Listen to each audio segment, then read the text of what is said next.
Good afternoon. Welcome to Gambling with an Edge. I'm Bob Dancer. And I'm Richard Munchkin. Our guest today has been in surveillance for a long time. Recently retired. We'll call him Junior. Junior, welcome to Gambling with an Edge. Thank you. Hello. What actual gambling experience do you have outside of surveillance? Before surveillance, I played poker for a while. Was relatively successful in the easy Los Angeles area, easier than Vegas.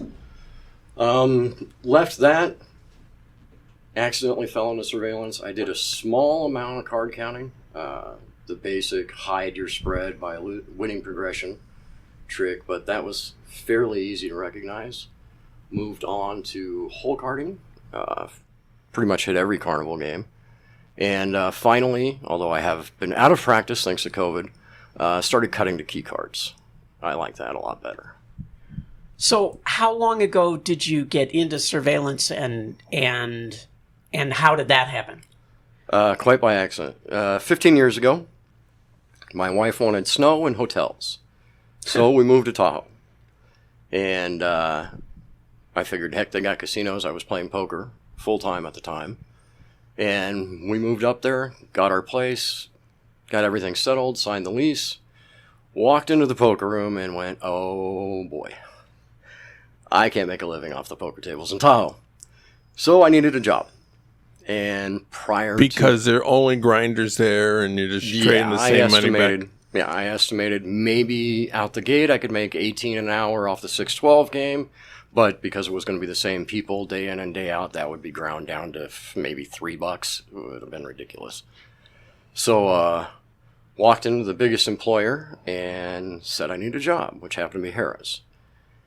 Prior to poker, I'd done graphics work on computers. So because I knew computers, they hired me to do the surveillance BJ survey program. And that's how I got into it. And from there, it was a lot of fun. It was a lot of fun learning. Instead of beating players while playing poker and figuring out their weaknesses, I was looking at the games and figuring out their weaknesses. And how do I break this? And how do I figure out, based on what I'm learning and what I know in surveillance, how would I beat it in ways that hopefully I wouldn't be able to catch it happening. Did you stay in the Harris system or did you move to a lot of places or what? I stayed at Harris for a year and a half. Till the wife decided that it wasn't working out with the way that their employment setup was out there in Tahoe, and the cost of living was pretty high. So we went chasing greener pastures down here in Vegas, and I landed first at the Mirage. And then, so that was part of the MGM system at the time? Yes. Still is. So did you stay in the MGM system after that? Yeah, from Mirage I moved to Aria when it opened.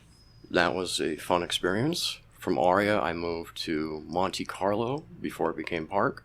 And from there, I moved to the Bellagio. All right. How much attention do these casinos pay to slot and video poker players? From my experience, I know several people who do pay a lot of attention to them. But for me personally and for the crew I worked with, not a lot. For the most part, that's factored into the house edge already. The fact that someone comes up and scrapes up a positive situation has already been paid for. So they're not taking anything from the casino's bottom line. They're not recycling it through, at a disadvantage, but they're not affecting the casino's hold. Generally, there are some mistakes. But the Mirage in particular, New York, MGM proper, those were some of the first places that started backing off slot players. Yeah, we had a few. I'd like to say Advantage Play Slots website, when that broke out, made it obvious to everyone, but it started becoming a big issue, and it was easy catches. You could say, hey, look, I've done something proactive for the casino just by setting a camera up on a known Advantage Player bonus chasing machine. So other than that, the only ones that we really looked for were the ones that bring people over to the machine, have them feed the machine and set up the multipliers, and then chase them away, and then their buddy comes in right after them. Those people are not generally desirable. So do you care about Ultimate ex-hustlers? The hustlers are problematic. They're hustling somebody out of equity. And actually, at one point, I did ask gaming, could we go after them? Because what they've done is they've generated equity that belonged to somebody else and stolen it from them. So you're talking about specifically they induce a player to play the machine and then tell them to get off it when it's now positive. Yeah, now you've got a that bunch seems of pretty scummy. multipliers. Yeah, that's the only problematic one. The ones that come in and find it, hey, if someone else left it, it's all yours. The machine's still got its same house edge. But gaming said we would need a victim, and then we would need to quantify what was essentially taken out, the dollar amount of it. Now, that was probably not going to happen. I definitely wasn't interested in figuring out, okay, 2 times multiplier, 3 times multiplier, 8 times multiplier, 12 times multiplier, based on whatever denomination, how much did he steal from this person? And, yeah. But leaking that information out got us a serious decline in the number of hustlers we saw. That there was a way to actually charge them. And that was several years ago. I let that information go, and I mean, it may just be coincidence. There's obviously no scientific basis to prove, but suddenly we saw a massive decline in the hustlers for a few years. What about slot players that are using multiple players' cards? We're not actively looking for it. I know there are many different angles that the marketing department and the slot department has come up with that multi-carding does afford you a nice little advantage. It's not something that we're directed to look for. We very rarely get a call. We very rarely go looking for someone shoving cards in. That's not high, at least in my experience where I've been, not high on our radar. What is high on your radar? What are you mainly looking for? Well, I would say we. Where I've been, we're seeing bets $50, $75, $200,000 out on the table, aggregate. Now these are some things that where you might have a couple 25 to 200 advantage players throughout the week that are hitting you, and that's what everyone is focused on. A $200,000 mistake wipes out what that guy could have taken from you in 3 or 4 years easily. Yeah. What is the state of facial recognition these days at the properties you worked at? If you're in the system and it sees you, it probably will catch you. But it will probably only see you 30% of the time you come through the system where the facial recognition is pointed. The false positives are probably at least 7 out of 10. The way that it works is no longer on facial structure, it's pixels. So we're comparing pixels in one photo to pixels of another photo. It's very easy to fool. When we first installed it, I stood in one of the choke points where the facial recognition was pasted, and all I did was simply put a phone up to my face and walked through it several times. It didn't catch me. When you say in the system, I imagine it matters how good a photo is in the system. Yeah. And if you grab a photo, say from a choke point of a guy wearing a hat and, looking at his phone, as opposed to, do you have photos like sometimes they ask for an ID and they scan the ID to get a player's card or things like that? Are you using those photos? No, those don't work as well the way it's evolved. And this is just one product. There are several out there, but this is just the one that we use. We really need against a background that's similar to the background we're going to be seeing you against. So say you were to take a casino shot with a bunch of stuff in the background and you don't really get a clearly defined outline of the face. It's comparing pixels again. It's no longer facial structure, no longer trying to determine the eyes and the distance between the eyes and all the math that went into the person's face originally. So now it's comparing, say you come in at 6 a.m. when the sun's nice and bright coming through that window, it completely bleaches you out from that shot. So it's not going to pick you up in there because the background noise is too much. It's too bright when I'm taking a photo that I got from you off of a table. say, and the background on the table is dark carpeting or whatever else. So it's I assume improving. It's still got a long ways to go. The scary part is the number of false positives. I had one. I seriously took 5 minutes before deciding, no, it's not this person. But the false positives are numerous and they're close. So you've got an operator standing there making a decision as to whether or not to get security involved in an incident with somebody. And with that high a false positive rate, it's just scary. Well, I mean, I would assume no one ever lost their job for throwing out the wrong person, right? Oh, no one that I've worked with has lost their job for throwing out the wrong person. Hopefully they would have asked for ID and the whole situation would have been nice and calmly approached. And if we determine once the ID is there that, no, this isn't a match, hopefully the people who have asked for ID will apologize very politely and wish them a good day. Yeah, I've never heard of that happening. Of course, I mean, all the people I hear about getting thrown out are actually advantage players, so that, just to go a little bit deeper on this. Certainly. There is this idea out there among players that MGM properties in particular have this fabulous facial recognition, that they get picked off immediately. And there's another sort of camp that feels the reason they're getting picked off immediately is because people just remember their face. Okay, the system, the way it's set up right now, is there's a set of individuals that are provided that come from the corporate office, and it's pushed down to each individual property. Each individual property then can add their own to the facial recognition system. Advantage players are currently not in the system. They were at startup, they were removed later on. Now, if you're being spotted immediately, it's most likely because you left another property and they sent us a flyer on you saying, hey, this guy just left here and is heading your direction or is out and about on the strip this weekend, or someone simply recognized you. And there are some people throughout the industry that are remarkable at remembering faces for decades. Just great. And that's not in the room, that's on the floor too.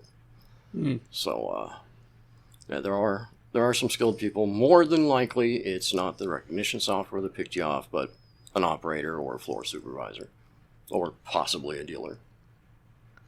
Yeah, and they move around, right? So somebody, you could be in a property you've never been in, but the boss happens to have worked somewhere else. Exactly. The Resorts World just opening had a massive pull from all the properties in the strip of talent.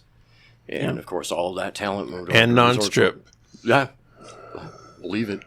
And that talent moved there, leaving a talent gap that each other property is pulling from other properties to fill.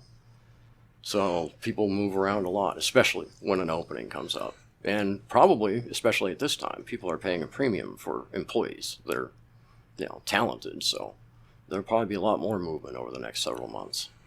So what information do the MGM properties share with other M properties? And what information would these properties share with their competitors?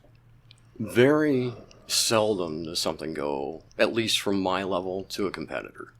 Now, I'm sure there's conversations at higher levels than I ever achieved, where they talk to people in the industry, and some things get shared, probably some big plays that are going around or a big cheating thing that's going around town. I'm sure there was a lot of sharing around that time. But on a base level, if we've just bounced a card counter, we're sending something out to the rest of the properties in the MGM group and nowhere else. It just remains within our own. Sometimes we'll get a call from, especially at Bellagio, we get a call from Cosmo, or we'll get a call from Paris across the street that says, hey, this person just left here, was headed your direction, just a heads up. But that's not very common. When you first started, you were working with Ted Whiting, right? Yes. At the Mirage. And now, this story may be apocryphal, but I heard that he studies photographs of advantage players sort of on a regular basis, just to be able to identify them on site. if he's still doing that in his current position, that's some dedication, because I don't think he spends a lot of time on the floor anymore or in a monitor room. I see. So But- this was back then. Yeah, he would was do very that. big on faces. He had a whole PowerPoint, very big on, and actually I carry it kind of to this day, I guess, until a couple days ago, on ears of people. In fact, the person I mentioned, it took me 5 minutes to determine they weren't the facial recognition hit, was the ears. So he's very big on people's ears. He, Oh, that's interesting. I've never heard that before. yeah, he calls them a fingerprint. They're like a fingerprint. Huh. And if you can get a good shot, yeah, they'll stop you from saying, oh, that's someone, or, help determine that, yeah, that's definitely that person. There you go. So now the plastic surgeons will be, getting a lot of ear reconstruction surgery. Yeah, I want a pair of falsies for my ears. Card counters. What techniques do the properties you worked at use to identify card counters in terms of physically counting themselves, using software? What do they do? It's all software now. That changed maybe 6 or 7 years ago. There's still a visual initial identification, but then it goes software. And there is some sharing when you don't have enough data around. Hey, we got this person, we believe they're to the count, but we don't have enough data to conclusively say so. But it is all software, regardless of the person's personal, the operator's personal feeling. It goes through the software. How much data do you need? Depending on what you're playing, I mean, if somebody plays one shoe No. and not enough. so if they come back, let's say they have a shoe, gets a big high count, they put out their max bets and they walk, the next time they come back, Well, nothing. Unless they've seen that story too many times before. there are two theories here. You have some that are really after anyone they think is a card counter, and they really go after them. So these personality types will put that one shoe in and wait till they return, and put the next one shoe in that they play and wait till they return. And optimally, you want a good spread of even, negative, positive counts so that you're not making a false determination and kicking out the wrong person. So that takes a few shoes, especially if you end up going 6 negative shoes and the guy does nothing, and that's a horrible experience. But Well, but then you wouldn't even be looking at him. Or I guess unless, you had some trip in the past where he... or someone directed us, hey, I want you to take a close look at this guy, and so we take a close look, and it's just negative shoe after negative shoe after negative shoe, and it's a horrible grind. And you're wondering how this guy can tolerate it. Why doesn't he just leave? There's got to be somewhere he can walk into. But either way, the determination goes through the software. And then that moves on up, and other people will make determinations after that evaluation has been completed. What methods are used to identify like hole carders or shuffle trackers or ace sequencers or other techniques other than card counting? For hole carders, very simple. Know the basic strategy to every game. If you're hole carding, you're going to deviate. That includes the carnival games as well as blackjack. Well, but no players know the basic strategy on a lot of carnival games, right? So, Well, if you're taking up hole carding, you should at least know the basic strategy and the deviations you're going to take based on that information. For us, it's fairly simple. All of it is on a website that lists the basic strategy. Whether the operator is motivated enough to go seek out that information, that's on them. So wizardofodds.com, is that the software Yes. you're talking about? Yep, that is it. It's got basic strategy for everything. Blackjack switch, ultimate hold'em, Mississippi stud, a 3-card poker, although that doesn't take a lot to figure out basic strategy for that game. But yeah, you just simply compare the play that you're seeing to the basic strategy. And if their deviation from strategy is correct to having a whole card or first card knowledge, then just need enough hands to prove it. Now, for shuffle tracking and ace sequencing, there have been some changes to the software where it believes that it can catch it. Previously, I had thought definitely not shuffle tracking. And actually, I don't know what they've done. I don't know how they're working the math on that software. I'd really love to know how they're working the math on that software, because there are a few things that seem odd to me. The main type of shuffle tracking, I'm pretty sure it won't catch if you were just to simply cut out, I think it's Schlesinger? Am I pronouncing that right? Yeah. He was asked on a forum, if you cut out the 2 worst decks of a shoe, what would your average running count be? And he answered plus 14. Well, this opened my eyes to something. If you're doing shuffle tracking that way, you're just going to flat bet with an edge the entire time. So the software won't catch that. They'll just see somebody flat betting. And, they will see if, you bet big into a clump and then that clump disappears and you drop down given enough times. Hopefully we'll eventually catch that, but you need a lot of data for that. Yeah, it's just, especially given the shuffles in Las Vegas, I can't imagine. First, you can't track them well enough to be that accurate that I could imagine. First of all, I don't think the shuffles are worth tracking anyway. But with hole card also, I mean, you're wrong. A lot of the time. So I can't imagine how a software would, Well, it compares this I know is the same thing we do. Actually, I don't know for certain. I don't want to say that I know this for sure, because I haven't talked to the guy who wrote the software. But it assumes that if you didn't catch the hole card, you're just going to play straight up basic strategy. So now all we look at is the deviations from basic strategy and what percentage of those deviations are correct to the hole card or the top card. However, there is a certain situation which will show up correct, say, to top card, where a guy has, say, a 14 and a 15. The 15 first before the 14, let's say. He stands on his 15, hits his 14, and busts it with a 10. Well, that's a correct top card decision on the 15 hand, because he was correct. Had he hit it that, he would have busted his 15.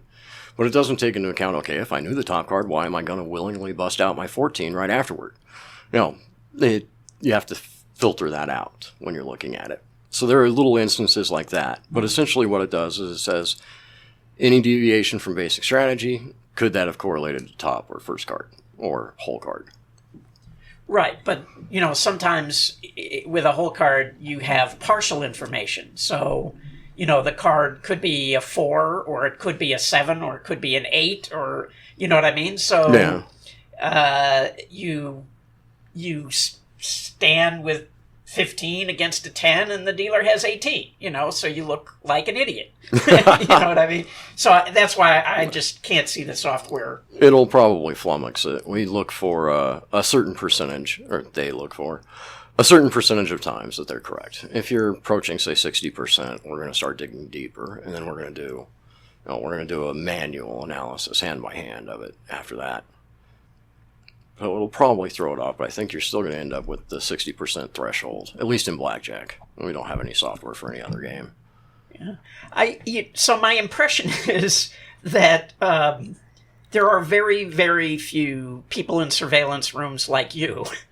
I have a friend who works at a property who said, surveillance rooms are often filled with guys who want to sit in a dark room and, play on their phone.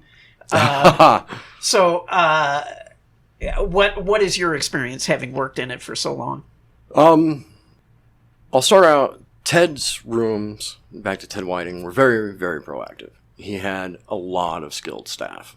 Was very big on that.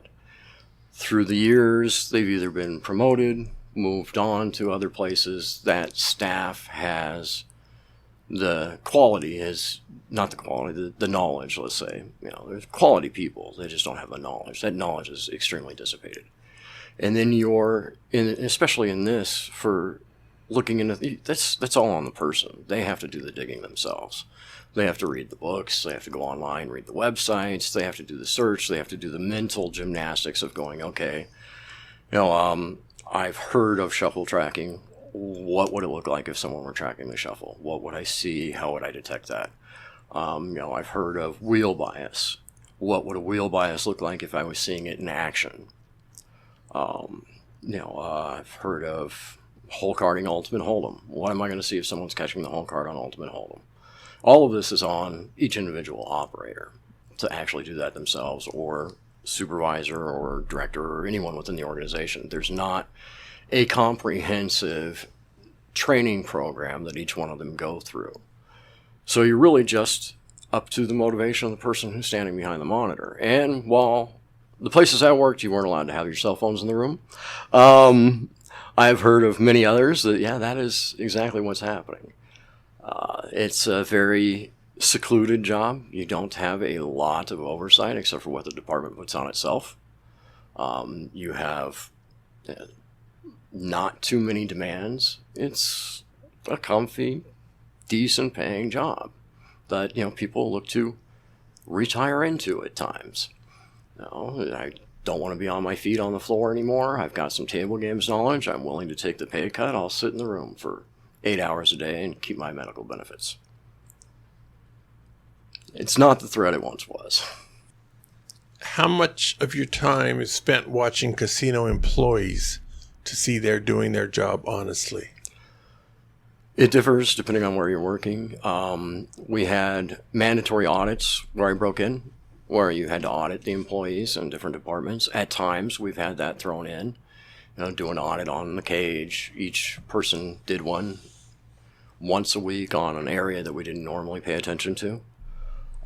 There's where I am not a ton of time. Remember, I was on swing, so we had a ton of people, a ton of action going on, and a lot to do. So this wasn't a lot of free time there. There's no set formula to, hey, we want to spend an hour every week on the cage. We want to spend an hour looking at racing sports. We want to spend an hour looking at follow an EVS guy around. We have had times where that was mandatory, but now it's pretty much free-flowing. Focus your attention on what's happening now or whatever you've been called to pay attention to. At many properties, when a certain amount of money goes out the window at a cashier, whether it's $10,000 or $50,000 or $100,000, depending on the property, they have to call surveillance.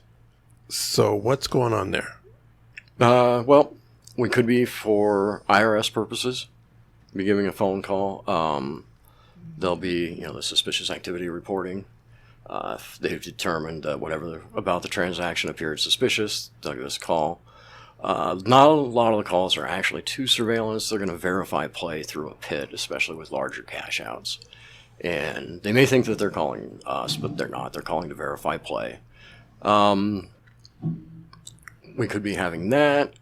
Sometimes we could have someone with a large denomination check who has no history and we can't verify their play as to why they came into possession of it. So at that point, they'll call up to notify, hey, we've got something, we can't verify the play. Here's the story. At times, there's a famous story about this. At times, the cage will confiscate the check, issue a receipt to the person who attempted to cash the check, and then notify gaming that they have confiscated a check and issued a receipt. At those times, we'll be called to document everything for whatever legal recourse might come up later on. Now, Nolan Dalla has a story. That was who I was referring to. I heard that he got that paid. I don't know how many years later, but that was the story I was referring to, yes. Yeah, some casinos won't even give you the receipt. So, yeah, well, in Indian casinos, they can do whatever the hell they want.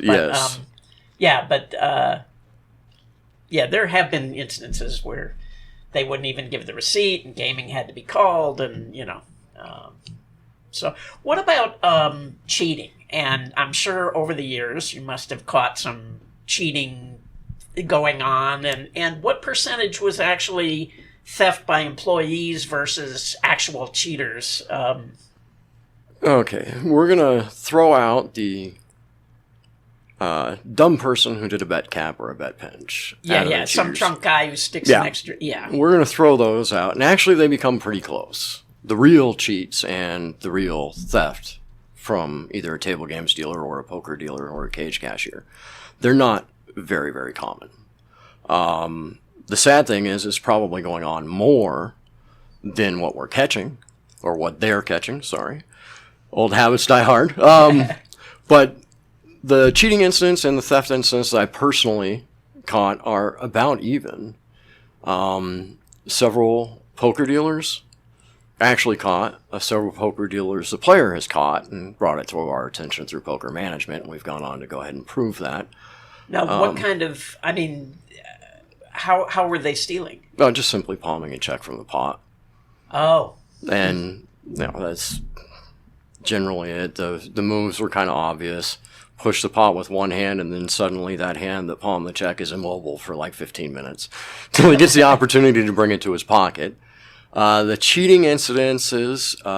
usually doesn't take that long because the player who gets the pot's going to tip. That's when the move happens. He collects the tip with the hand that's locked up the check and brings both checks into his pocket. One I got was a dealer would come down to the table and color himself up out of the rack.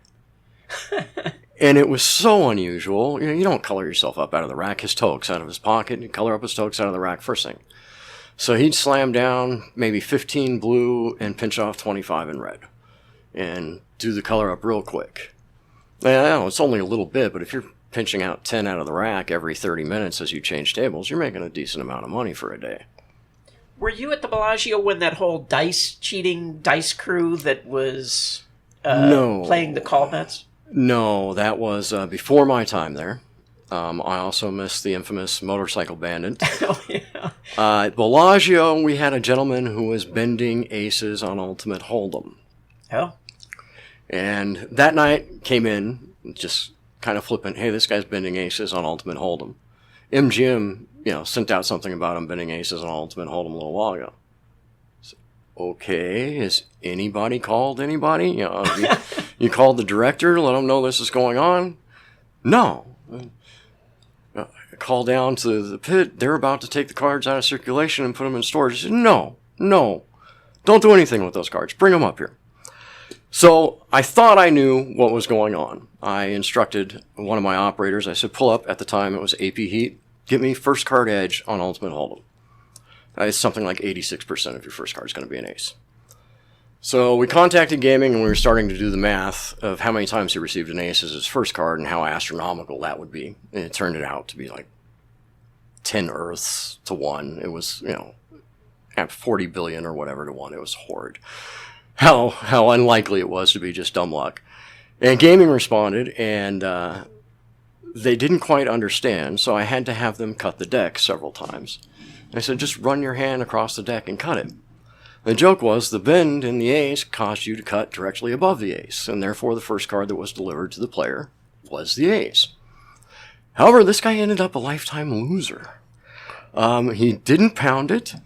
He would check instead of bet 4 times, and just check all the way to the river and put a bet out with his ace high, or unless he hit an ace on the flop, he'd bet 2 times, when he didn't hammer away having an ace in hand every single time. And gaming was originally concerned that it was dealer-agent collusion, but the fact that he did it with umpteen different dealers and several different properties, no, that was highly unlikely that all of our dealers were working with him. Just a simple bend made you unconsciously cut the deck right above the ace. So, as a reply to that, the deck no longer gets cut.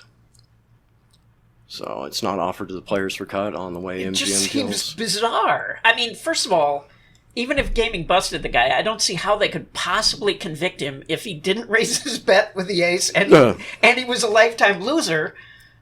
I mean, it just seems bizarre. Stranger things have happened. I mean, you've got the one of the famous gamblers of all time that's marking cards while betting small amounts in different casinos throughout the country.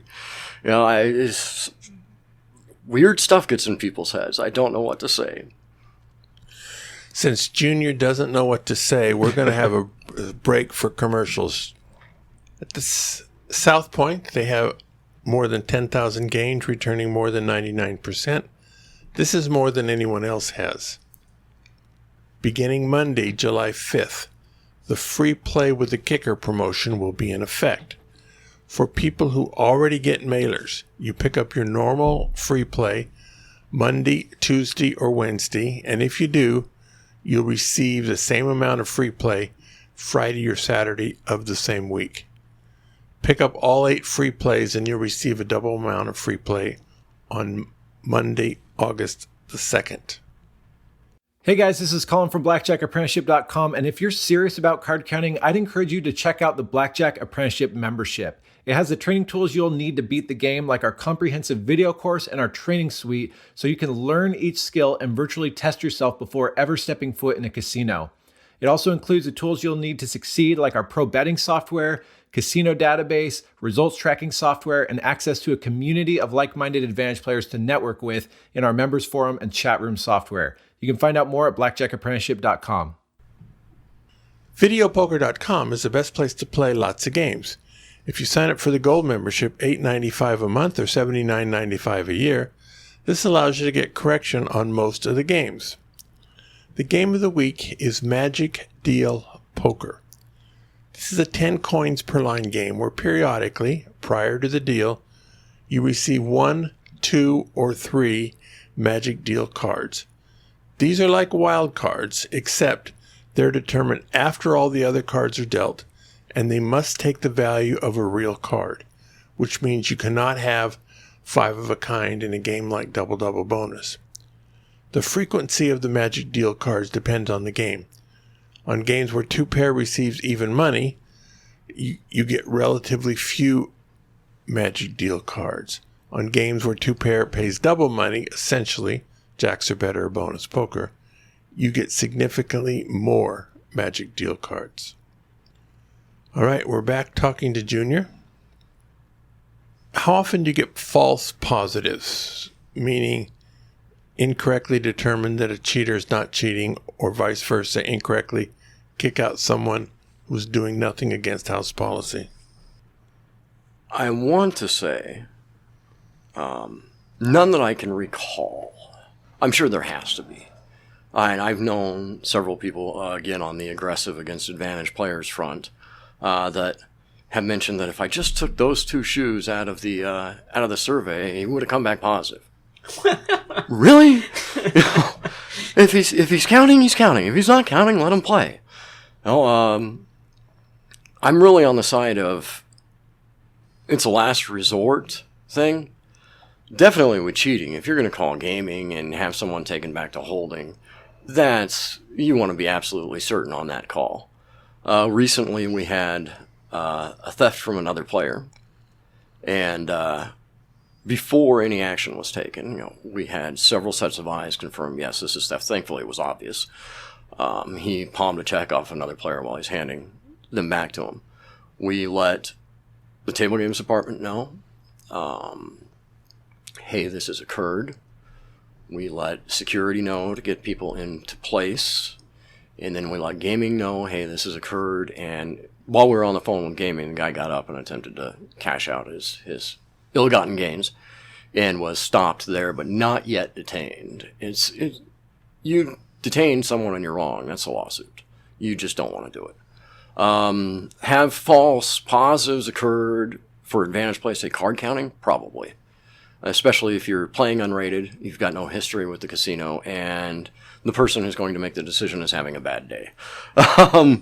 You can call down and say, hey, we've run this guy down. He's looking good right to the count. He's sitting out big negatives, and we're going to need a little bit more time before we get conclusive from the computer program that he's definitely there, but that's what we're seeing. And the person who answers the phone from the floor side could just say, hey, look, he's not rated. We don't know him. I'm just going to go tell him, he's flat bet. Or I'll ask him for ID, and if he doesn't want to give it to me, that's a soft backup. Back off. And come and ask you for ID, and if you don't want to give it to him, then they just leave. So that's the end of that. But there have been times, I'm sure, I gave someone a positive one time, and a coworker of mine, who's a friend of mine, wanted to give him a negative after I'd given him his first positive, and didn't want to put it in the system. I said, no, put it in the system. If he's negative, that's what you saw. What I saw at the time was positive. And it could just be dumb luck. Maybe he knew, hey, a lot of little cards come out, I'm going to jump my bet. Accidents happen. But we try not to back somebody off, or especially take any action with security to detain somebody unless we're absolutely certain. How big a red flag is it to not have a player's card? All it does is it triggers a call at different thresholds at different places. If you're a refused name player and you're betting, say, black on a carnival game, that'll trigger a call from the pit to us to notify us that this is happening. Then we'll take a glance, see if it's someone we know, someone who's been running around town. We may look at the play for a little bit and then probably move on if there's nothing that we saw immediately, which, for those of you paying attention, it could have been the relief dealer, and we didn't see anything because it wasn't the one he or she was targeting. But, it'll trigger a call, and it'll trigger someone to put a camera on that person. And it's not really, again, Bellagio's a lot different than, say, working Green Valley Ranch. I don't know what their room was like, but, someone betting black on a carny game happens all day long, every day. Someone betting black on a carny game at the Orleans, that's probably going to set off some alarm bells. I don't even know if you can. Yeah, I don't either. But, so it doesn't have an effect as much on them there as it would a smaller place. But it will get the call. And then if we recognize you, we'll move from there.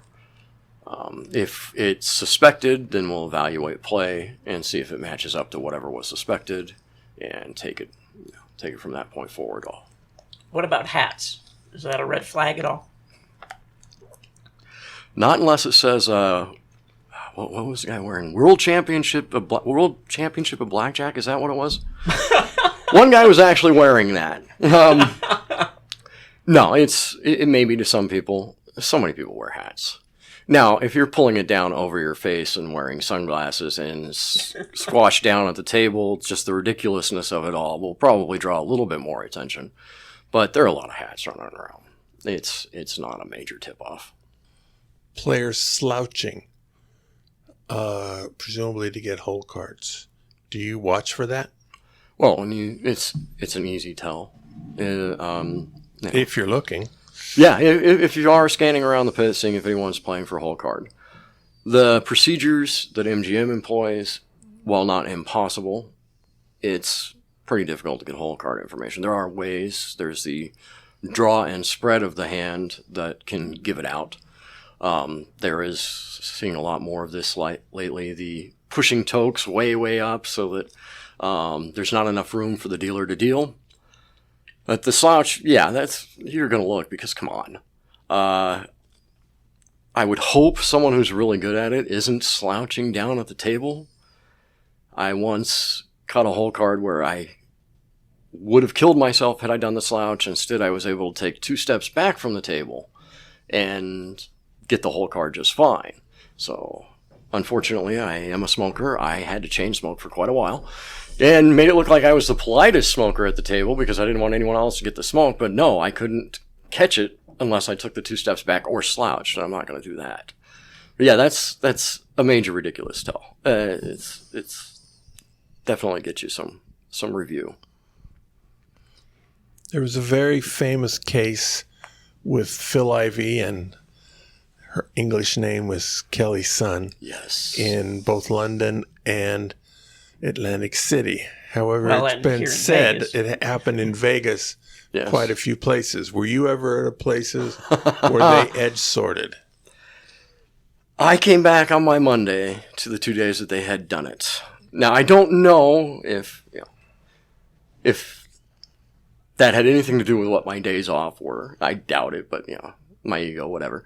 Came back, tested, we were edge sorted. What?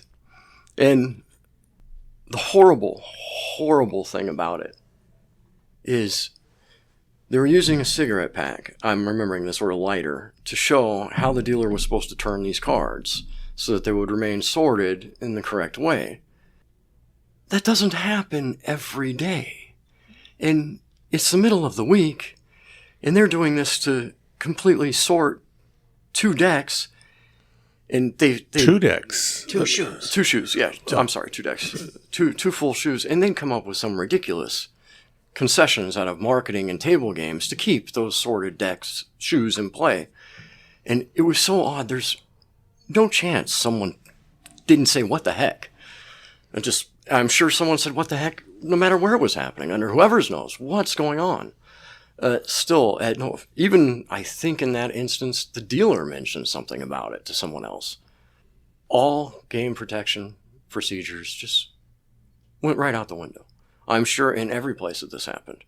You know, your turns, your strips, although that doesn't do anything for edge sorting, but your turn was gone. You know, you're changing out of decks after so many plays. That was all thrown out the window. The decks stayed overnight. The shoes stay overnight.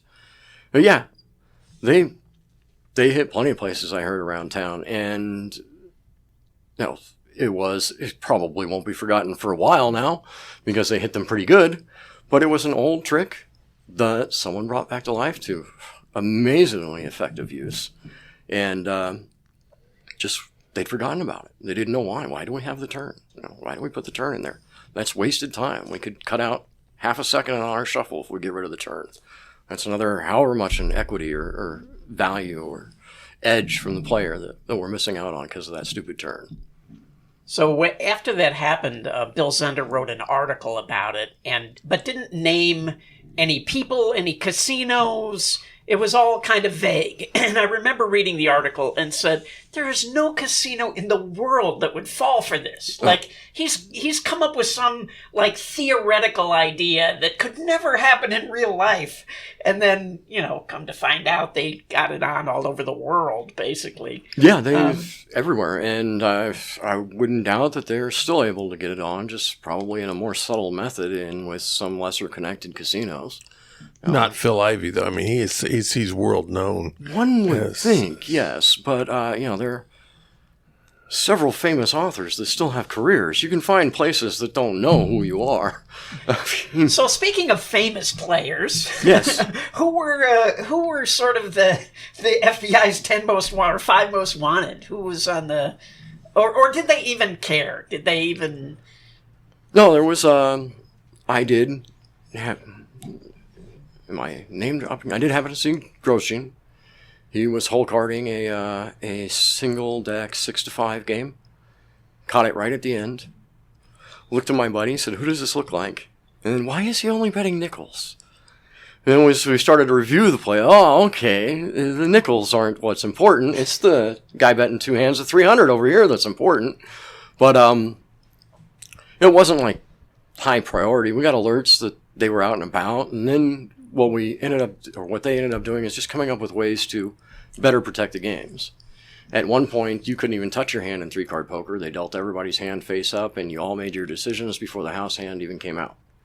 Now you can touch your hand in 3-card poker, but the house hand still doesn't come out until the final decision. Let's see. They eliminated as many ways to get the whole card information as you could. As far as famous players, we see plenty of Highland. He just comes through town, blows through town, and pounds it away as hard and fast as he can. And then, you know, someone remembers who he is and says, "Hey, haven't I seen you somewhere before?" He says, "Yep." He gets up, moves on to the next place. And let's see, as far as the other famous ones, I think those are the top 2 that are still running around pounding. When you're talking about a 6-5 single deck game, that must have been a long time ago, right? Oh yeah, that was my original days. It's Mirage for getting to Vegas. Oh yeah, and because I don't remember the last time I saw a 6-5 single deck game. Yeah, there was that whole strip coming in from the Tiger Habitat, bunch of 6-5 single deck games. Yeah, and the dealer even said, "Yeah, I thought they were catching my whole card." Okay. And higher ups were mad, but he got it on one day. You know, the system came through, held up. We saw it, corrected it. Next day, came in, and not my story to tell, so I won't tell that part of it. Next day, he came in, checked out the dealer. She wasn't showing the whole card anymore.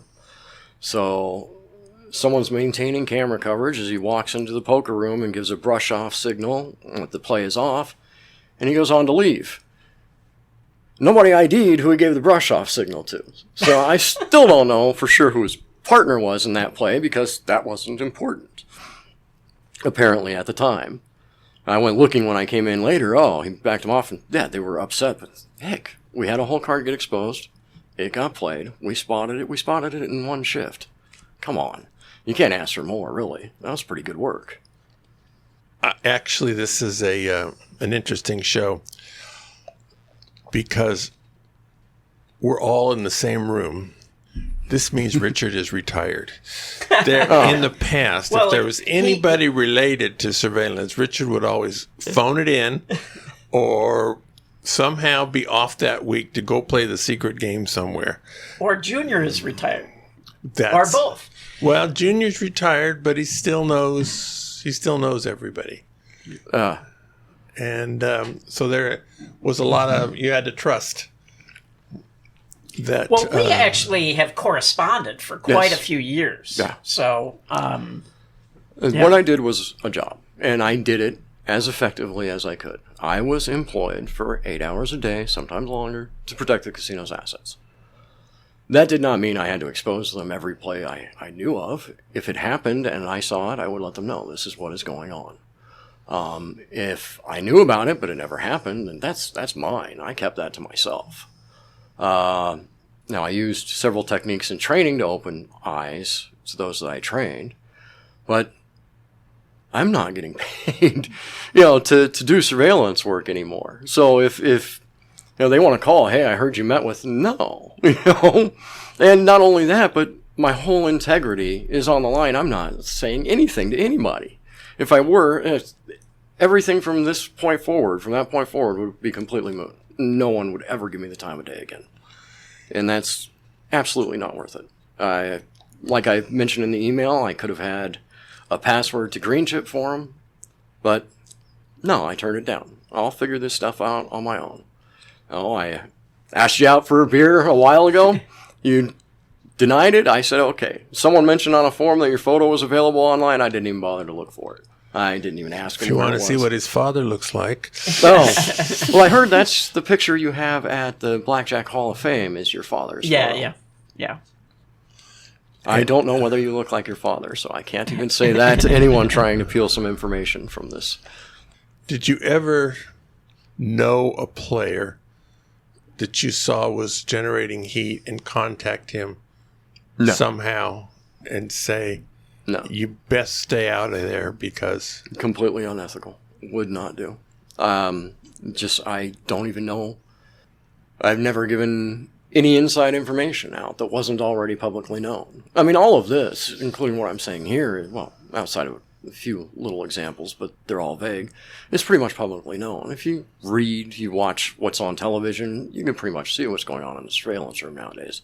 The old days of being completely secretive and secluded from the rest of the world are gone. And no, I never tipped off anyone. If that ever came back to me while I was employed there, I'm sure there would be quite a price to pay. That just wasn't worth it. The only thing I have at the end of whether or not I continue on with gambling is my integrity. And your reputation. You only have one reputation. Yep. That's kind of the most important thing. How much is age, race, and gender used to categorize which players to watch? Now, for me, absolutely nothing. I only care about the play. That's it. In fact, I look on backup cameras most of the time. All I'll see is hands. But I looked on backup cameras. I will say that there are certain biases prevalent in the industry.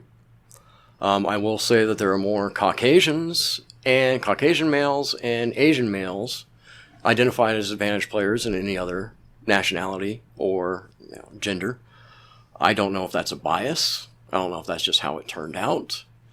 But, for me, it's quite simply play. Now, I will say there have been others who have made derogatory comments one way or the other about whatever, saying, he, she, or they can't count cards. That's ridiculous. Counting cards really takes minimal practice, and you can be up and running in no time, especially if you're adequately bankrolled. But it doesn't factor in at all. You would get less phone calls, though, to say, hey, check this person out, right? If they're making the judgment in the pit before calling you. Now, there may be some truth to that. And I'm sure, each pit person goes all across the spectrum of different biases and different beliefs and different whatever they're holding on to. A good selective representation of the rest of the world as it stands. But, there wouldn't be a call that is supposed to be triggered And we'll get the trigger on $100. We'll get the trigger on a bet spread of an adequate number of units, which a lot of times the pit isn't aware of how many units is an adequate bet spread.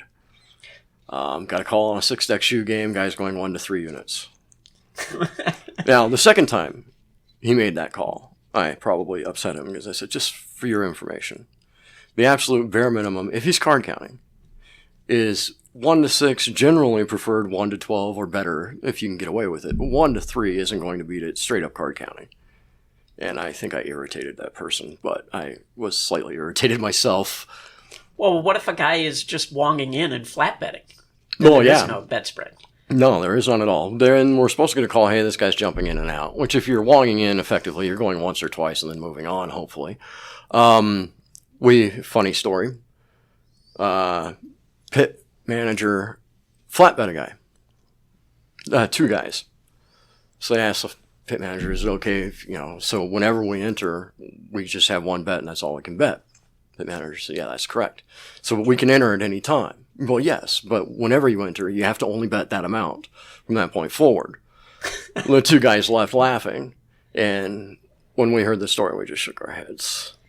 That only amount they bet was a big amount. Yeah, table max, but yeah, you can't go any more than table max. But whenever you decide to play, it's got to be table max.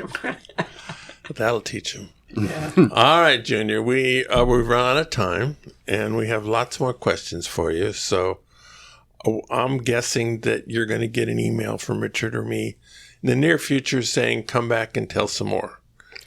Is that likely to be met positively from your end? Oh, yeah. This is a new experience and fun. And hopefully not boring for anyone who's listening to this. I suspect... it will not be boring, no. I think it'll be a very popular episode. And it will prompt a lot more questions, I think, from the audience, too. Yes, because right now we have enough for about a half a show. And so when our listeners hear this and say, well, add this to your list and add this to your list. Yeah, and then good questions. Sometimes the most ridiculous sounding question leads to new areas of thought. They're like, wow, I didn't even look at it from that angle. Or it reminds you of another story or whatever, yeah. So. That actually is a good place to segue into recommended, because it reminds me of what Richard is going to recommend. Oh, I was going to recommend some Korean barbecue places, but are you talking about the podcast that I mentioned? Yes, I was talking about the podcast you mentioned. So this week, my recommended will be a podcast called, and I hope I haven't recommended this before, but anyway, it's a podcast called No Stupid Questions. And it is Stephen Dubner from Freakonomics and Angela Duckworth, who wrote a really good book called Grit. She is a PhD psychologist. Anyway, they have this podcast called No Stupid Questions, and basically they address stupid questions, but it's really just like sitting. They're obviously very good friends, and it's like sitting in on a conversation between 2 very, very smart people about all kinds of interesting things. So, yeah, check it out. No Stupid Questions. Well, I will make an executive decision, and if you also want to tell us about Korean barbecue, you're allowed, or you can save that for next week. I have a limited number of recommended, so I'm going to save Korean barbecue for our next show. So people have to listen again? But don't worry, I have 2 Korean barbecue places that I'm going to recommend. Good. Okay. Now, my recommended is a thriller book called The President is Missing by Bill Clinton and James Patterson. It's tightly plotted, believable characters. It starts out with a president about to be impeached for communicating with an international terrorist. While the charge is true in the book, for the good of the country, the president can't reveal why. He can't talk about it. And he goes off the grid without protection in order to help solve this international crisis. It's quite gripping. I enjoyed it. Whatever you think of Bill Clinton's politics, that's a real minor part of this. It's a good, interesting story. Thank you very much, Junior. Thank you, Richard. Go out and hit royal flushes, everybody. Good day.